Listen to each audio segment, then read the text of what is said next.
Everything you've been told about brown eyes is backwards. That deep, dark brown you see in the mirror isn't some special trait you inherited. It's actually the original human eye color. Every other shade on Earth, blue, green, gray, hazel, is the mutation. And the story of how that happened is stranger than you think. For most of human history, there was no such thing as a light-eyed person walking this planet. Every human being, every single one, had eyes the color of soil, of bark, of the deepest parts of a forest at dusk. If you could travel back 100,000 years and look into the eyes of any person alive at that time, you would see the same thing you see when you look into a mirror today if your eyes are brown. That is not a coincidence. That is not a small detail. That is the baseline setting of the human species, written into the DNA of every person who has ever lived, and it never fully disappeared.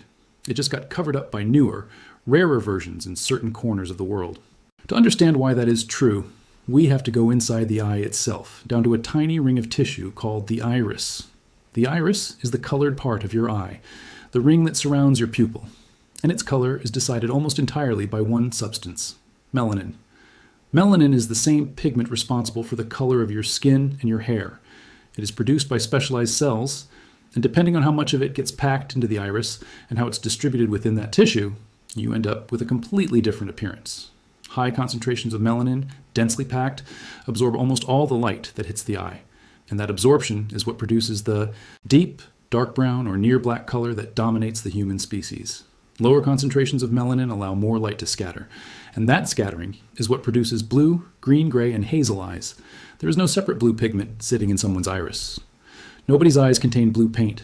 Blue eyes exist because of a lack of pigment, combined with the physics of how light bounces around inside a nearly clear structure. It is the same reason the sky looks blue, even though there's no blue substance up there. It's Rayleigh scattering, the same principle, just happening inside the human eye instead of the atmosphere. Once you understand that eye color is fundamentally a story about how much melanin your body deposits into that ring of tissue, the next question becomes obvious. What controls how much melanin gets made? And that is where the DNA comes in, because this is not a random, arbitrary process. It is governed by a small set of genes that scientists have mapped out in extraordinary detail over the last 2 decades. The 2 most important genes in this entire story are called OCA2 and HERC2. If you remember only 2 names from this whole video, remember these. OCA2 is a gene that gives instructions for building a protein involved in the production and storage of melanin inside specialized cells called melanocytes. Think of OCA2 as the engine of pigment production. When it is fully active, it drives high melanin output. And high melanin output in the iris means dark brown or nearly black eyes. HERC2 sits right next to OCA2 on the same chromosome, and it functions almost like a volume dial. HERC2 does not produce pigment itself. Instead, it contains a small stretch of DNA, a regulatory switch that controls how loudly or how quietly the neighboring OCA2 gene gets expressed. When that switch is turned up, OCA2 runs at full strength, and the result is dark eyes. When that switch gets turned down, OCA2 output drops, melanin production in the iris falls, and the eyes lighten. This is the central mechanism behind almost all human eye color variation. It's not that light-eyed people are missing the pigmentation gene altogether. It's that a mutation inside HERC2 dialed down the expression of OCA2, so less melanin ends up in the iris. The ancestral state, the original unmutated version of this genetic switch, keeps OCA2 running at full capacity. And when OCA2 runs at full capacity, you get brown eyes. Dark, rich, high melanin brown eyes. That is the default outcome of human genetics when nothing has changed. Brown eyes are not additional pigmentation layered on top of some neutral starting point.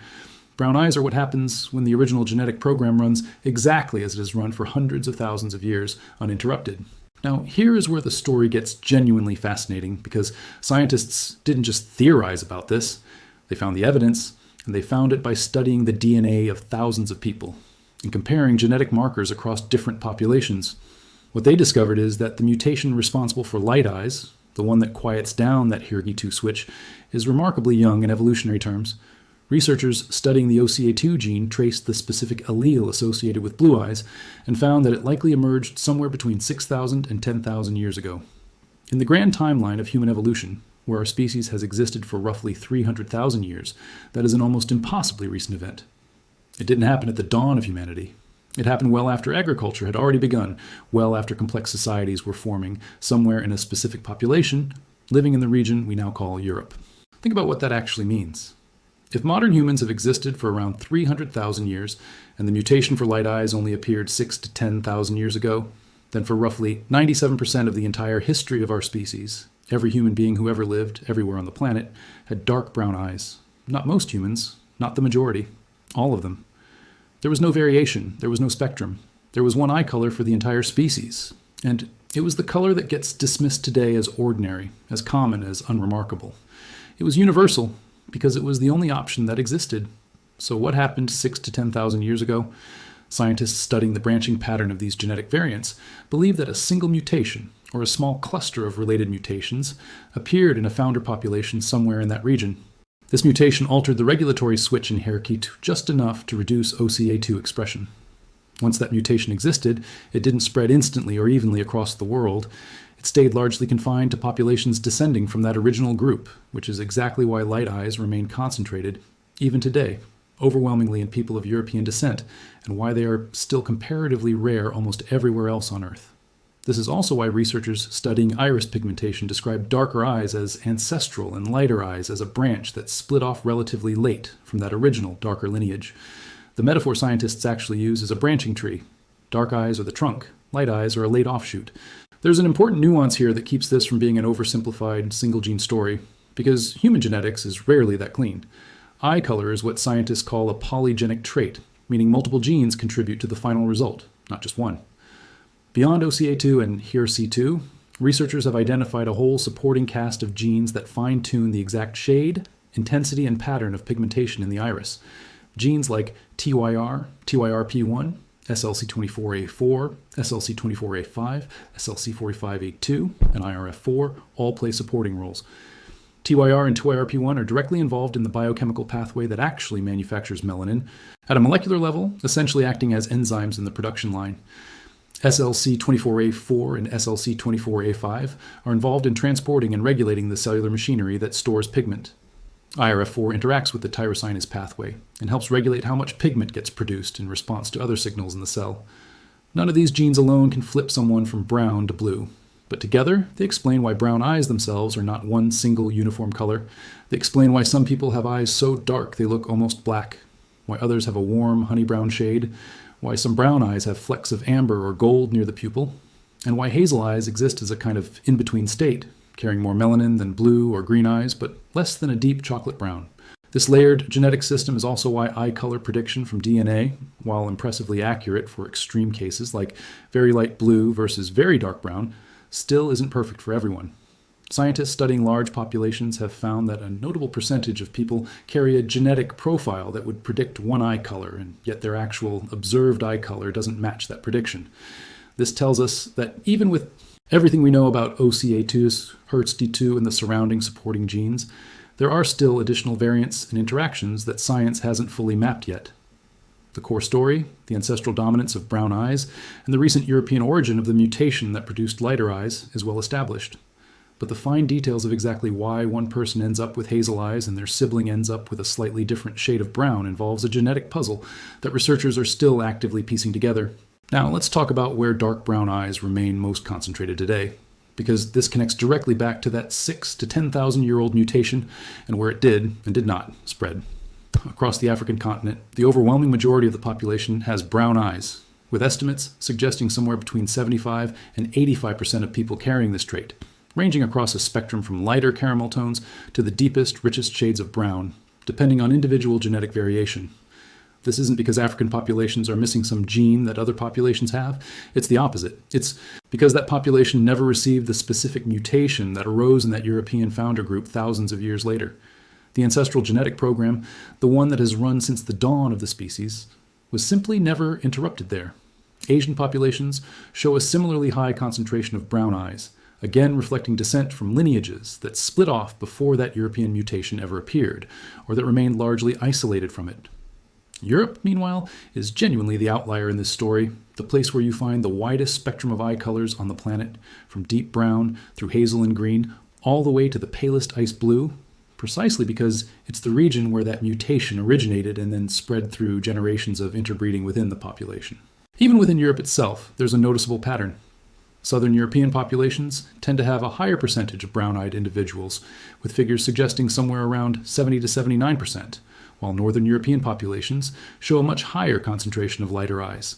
That pattern lines up with the broader genetic history of how this mutation likely spread outward from wherever it first appeared, becoming more diluted or less prevalent in some regions and more concentrated in others, depending on migration patterns, population isolation, and generations of who had children with whom. None of this is about one group being more evolved or more advanced than another. It is purely a story of one recent mutation appearing in one place, and then either spreading through a population over thousands of years, or not spreading at all, depending entirely on geography and ancestry. This actually raises a question a lot of people ask once they hear this information. If the mutation for lighter eyes appeared so recently and in such a specific place, why did it stick around at all? Why didn't it just disappear? Evolution generally doesn't preserve random mutations unless they offer some kind of advantage, or at least don't create enough of a disadvantage to be filtered out by natural selection. Researchers have proposed a few theories here, though this part of the story is less settled than the core genetics. Some scientists have pointed to the idea that lighter skin and lighter eyes may have been linked to increased vitamin D synthesis in regions with lower sunlight exposure, since northern latitudes receive significantly less direct sun throughout much of the year compared to equatorial regions. Under that theory, mutations affecting pigmentation broadly, not just in the eyes, but across skin and hair as well, may have offered a survival advantage in low-light environments by allowing the body to produce more vitamin D from limited sunlight. Other researchers have suggested that some pigmentation changes may have spread partly through sexual selection, meaning that novel, rare traits became attractive within a population simply because they were different and distinctive, and individuals carrying them had more reproductive success as a result, independent of any direct survival benefit. It's worth being honest here that this particular part of the story, the why behind the spread, is still debated among researchers, and multiple explanations may be true at the same time, working together rather than in isolation. What is not up for debate, though, is the core genetic mechanism and the timeline. That part has been confirmed repeatedly through large-scale genome studies, including research on admixed populations, meaning populations with a mix of ancestries, which offer scientists an especially clear window into how these genes actually behave. One particularly revealing study focused on a population in Cape Verde, an island nation off the coast of West Africa, where centuries of West African and European intermixing created a population with an unusually wide range of both skin tones and eye colors within the same gene pool.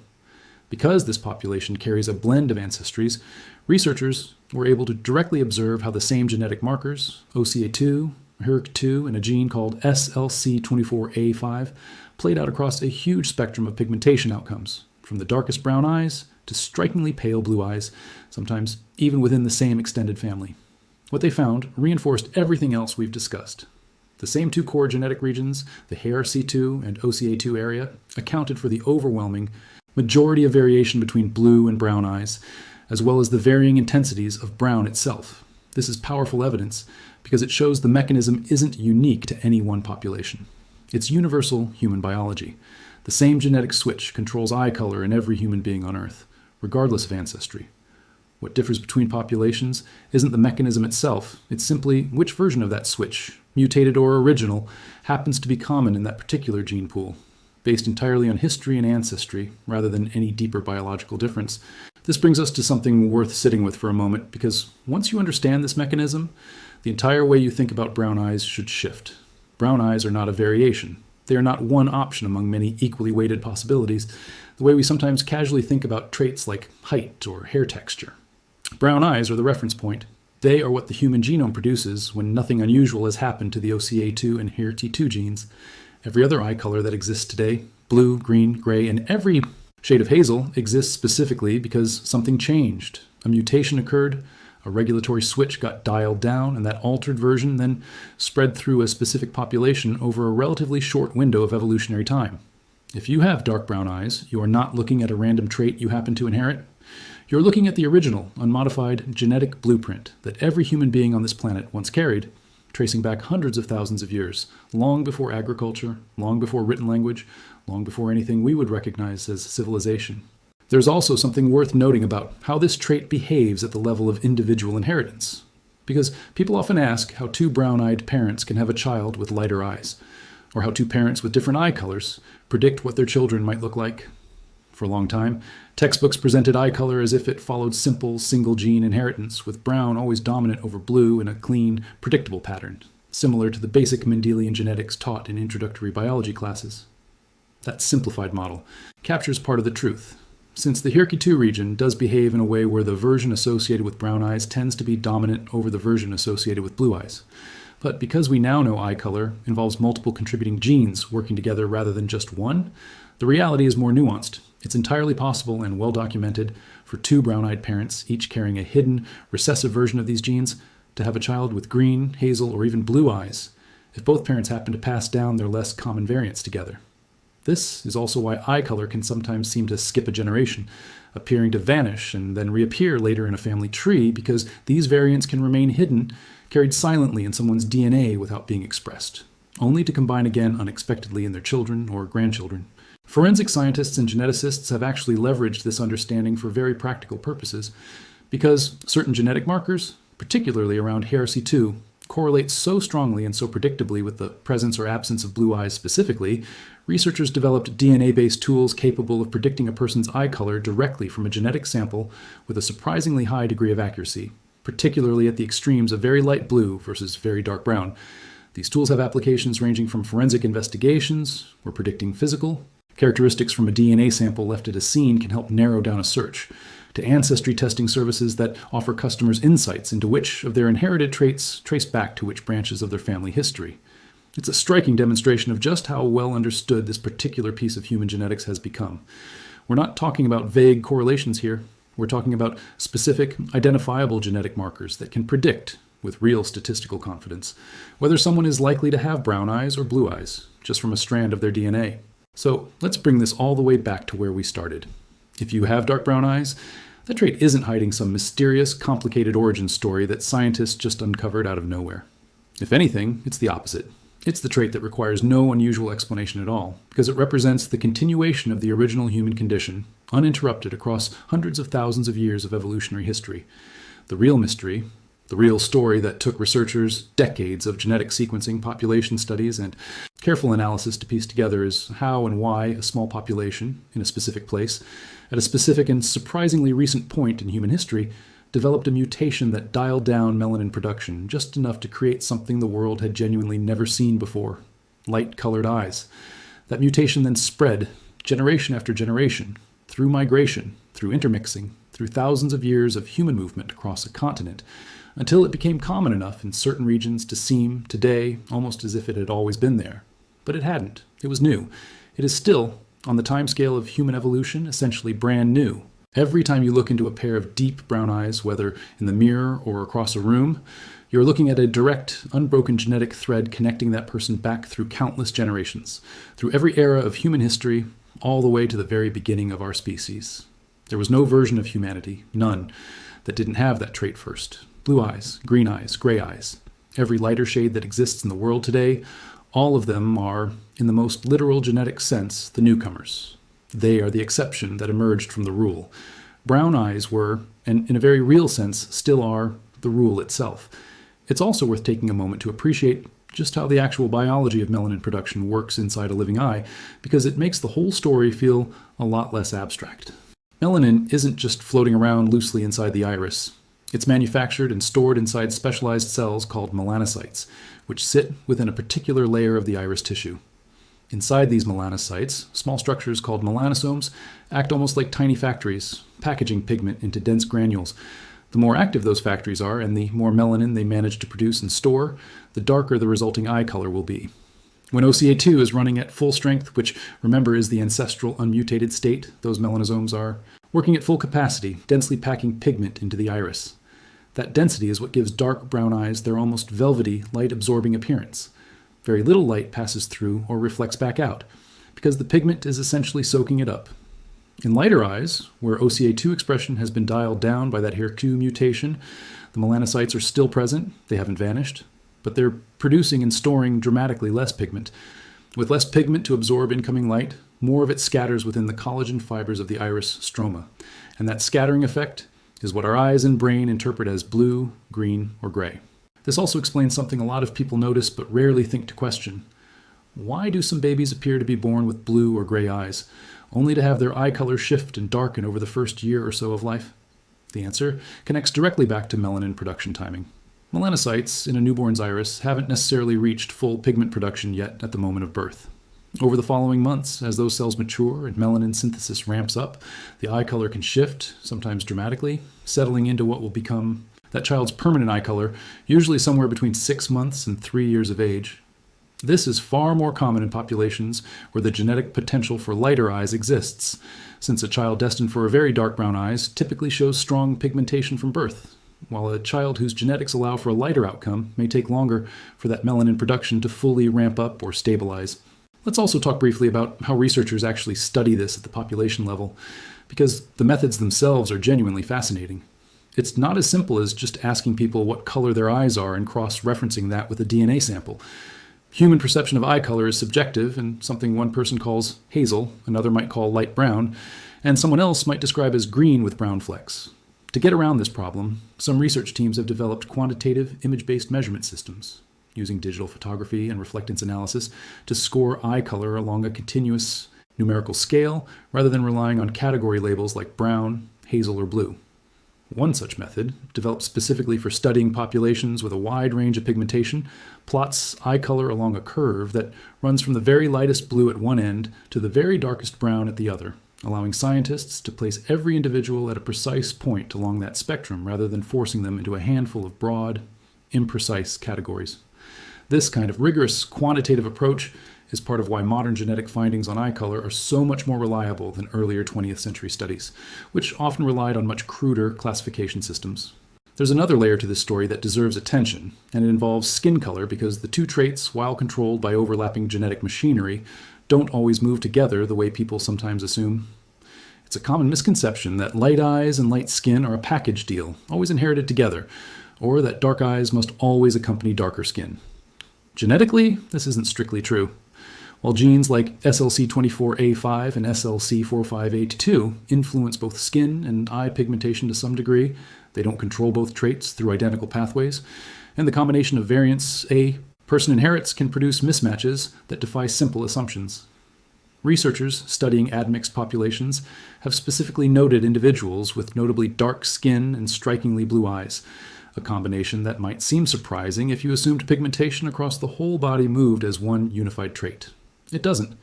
Skin, hair, and eye color are each governed by their own combination of genetic switches, some shared, some independent, which is why the human body can produce such an unexpected range of pigmentation combinations across a single individual.